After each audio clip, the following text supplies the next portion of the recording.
Drivers have long talked about the lack of a crosstown freeway. News 4 Tucson's Ellie Potter takes a look at the issue in this week's What's Driving You Crazy. The stop and go in town is what's driving you crazy. Tim writes in and says, it takes 45 minutes to get to the east side from Oro Valley. We need a crosstown freeway. Tim, several years ago, Tucson almost had one. During the 80s and 90s, it was on the ballot, but voters turned it down. And now it's simply too expensive.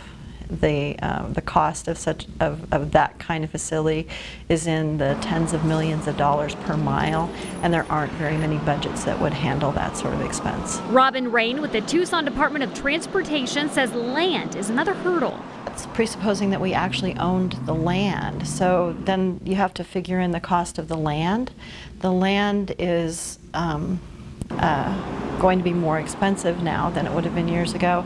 And she says it would be disruptive for Tucson residents. I asked Rain if there's any new talk about a crosstown Tucson freeway. Not crosstown. There's some other things that the state is studying, and I think people are aware that they're looking at things like the I-11 and the Sonoran Corridor, but those are not really routed through the heart of the city. What else is driving you crazy? Got a traffic question or concern? Let me know what's driving you crazy at KVOA.com.